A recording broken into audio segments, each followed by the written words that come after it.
students, I'm Imani Sharma, your educator. I warmly welcome you all to yet another YouTube video, जिसमें आज हम CTET और STET के previous year questions discuss करेंगे related to English language and pedagogy, right? So in the last videos, we all have covered some of the questions which were there, and I hope उनके explanations जो हैं आप सबको clear हो गए होंगे. आज के वीडियो में हम उसी सीरीज को कंटिन्यू करते हुए we will be moving forward, एक एक क्वेश्चन को देखेंगे, समझेंगे. Will take the time. अगर कुछ नया लग रहा है तो please make sure that you guys are noting things down. अपनी नोटबुक, पेन, पेपर एटसेट्रा उसके ऊपर आप जो है चीजें नई वाली लिख के रख रहे हैं. ठीक है, तो without any further ado start करते हैं. क्वेश्चन को अच्छे से पढ़िएगा, वीडियो पॉज कर लीजिएगा अगर लगता है कि yes of course you need extra time for that particular question.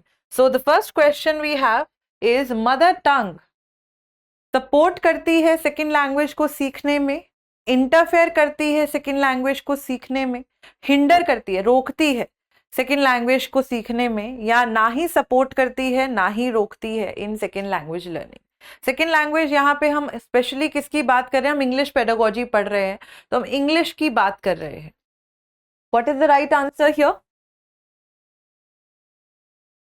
What is the right answer here? The right answer is option A, support करती है. आपकी मातृभाषा में अगर आपको चीजें पता होंगी बच्चे, only then the teacher will be able to tell you what to do what not to do, है ना.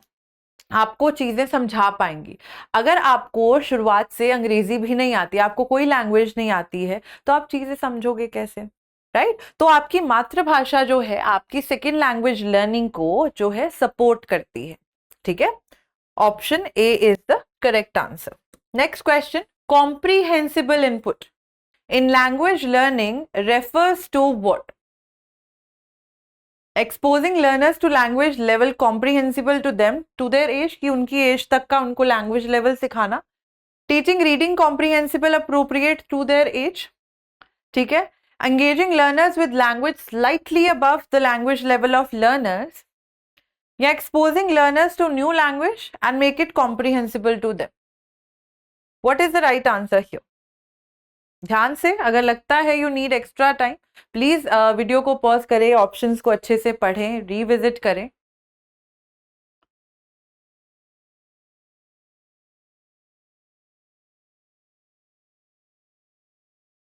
The right answer is option C here. C is the right answer here. Comprehensible input होती है जब आपके teachers क्या करते हैं, आपको आपकी लैंग्वेज से, जितनी लैंग्वेज आपको आती है उससे स्लाइटली अबव लेवल की लैंग्वेज सिखाने लगते हैं. ठीक है, ताकि आप चीजों को समझ पाओ, आपकी लैंग्वेज एबिलिटी इनहैंस हो सके. मान लेते हैं हमारे पास एग्जाम्पल है, the black cat sat on the mat. ये आपका लैंग्वेज लेवल है, मान लेते हैं. अब टीचर ने क्या करा? टीचर ने आपको नया लैंग्वेज के तरीके से एक नया सेंटेंस दे दिया, the beautiful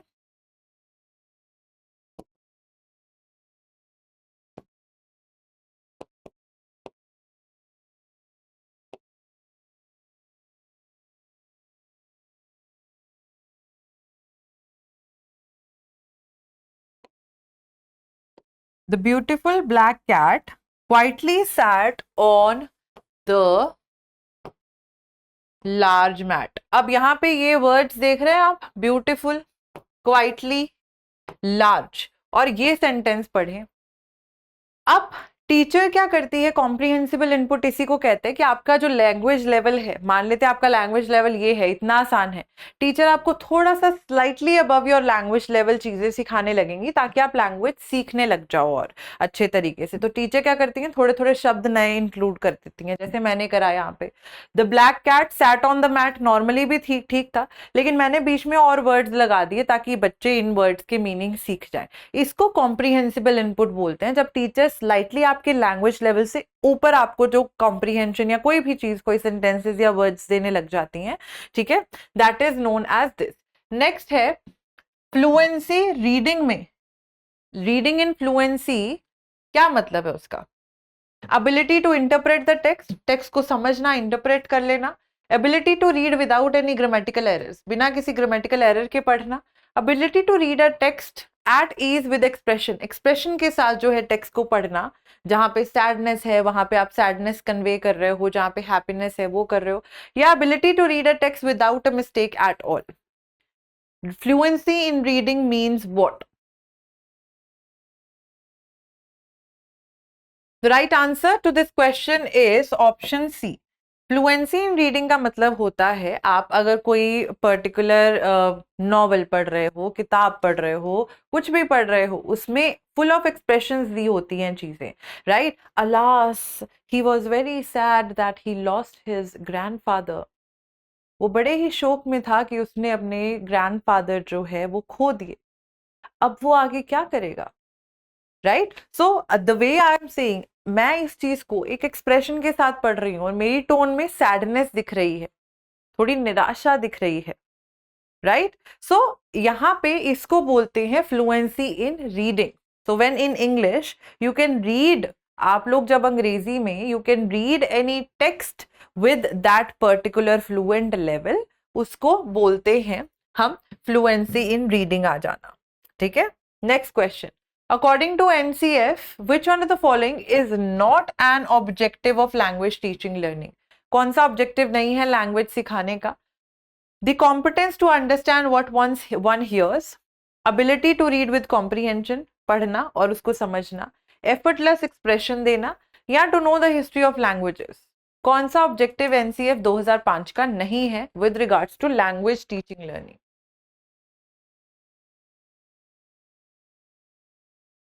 The right answer to this question is option D here, to know the history of the languages. ये बिल्कुल important नहीं होता है कि आप languages की history को समझे, right? So ये NCF में ये ऑब्जेक्टिव नहीं दिया. हाँ जी, NCF 2005 में ये बोला गया है कि बच्चे क्या सुन रहे हैं उसको एक्सपर्ट तरीके से समझे, कॉम्प्रीहेंशन अच्छे से करें, जो भी उनके सामने पढ़ा जा रहा है रीड करें और उसको समझे, एंड एफर्टलेस एक्सप्रेशन जो है उसमें दे. ठीक है, लेकिन आपका ये चीज कि लैंग्वेजेस की हिस्ट्री जानना ये इंपॉर्टेंट नहीं है एनसीएफ 2005 में. Next question. ट्रांजैक्शनल लिसनिंग क्या होती है? इट लेज एम्फोसिस, ज्यादा इंपॉर्टेंस देती है कि इंफॉर्मेशन कन्वे करने पर. हार्मोनियस कम्युनिकेशन, सोशल कॉन्टेक्स्ट में सबके साथ खड़े हैं आप, कैसे बात कर रहे हैं उसको कहते हैं transactional listening. Does not require careful attention to details and facts, और इज इंटरैक्टिव बाय नेचर. क्या आप वार्तालाप वगैरह करोगे, इंटरैक्शन करोगे एक दूसरे के साथ, ट्रांजैक्शनल लिसनिंग वो होती है.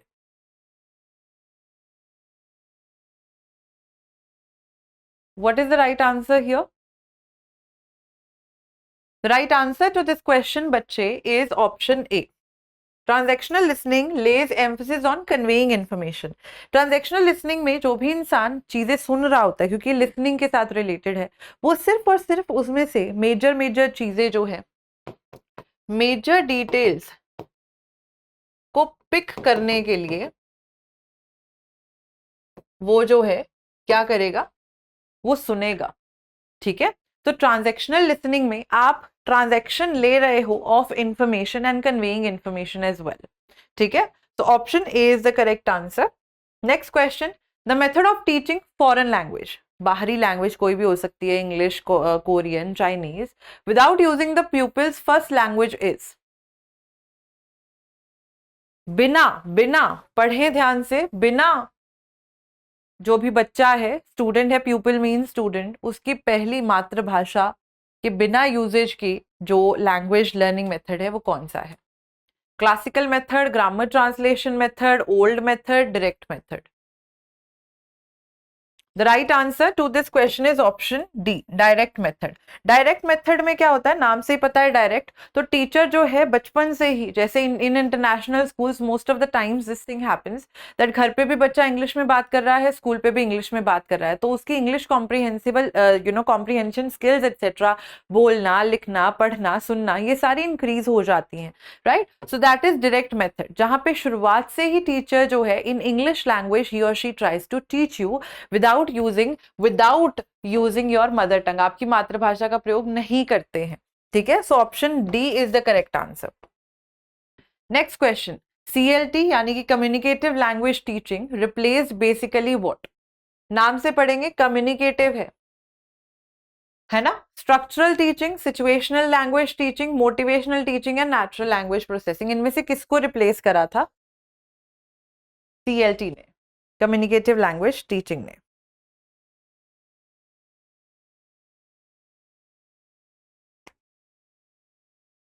The right answer to this question is option A, structural teaching, क्योंकि स्ट्रक्चरल टीचिंग में टीचर्स आपको सिर्फ रूल्स, ग्रामर एटसेट्रा सिखाते रहते हैं।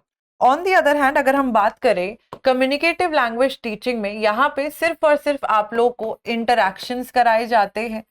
इन लैंग्वेज 2 L2 में इंटरैक्शंस कराए जाते हैं, आपको एक्टिविटीज कराई जाती हैं, ठीक है, एक्टिविटीज विच आर इंगेजिंग और इंटरैक्टिव, ठीक है, तो एक्टिविटीज वगैरह सिखाई जाती हैं।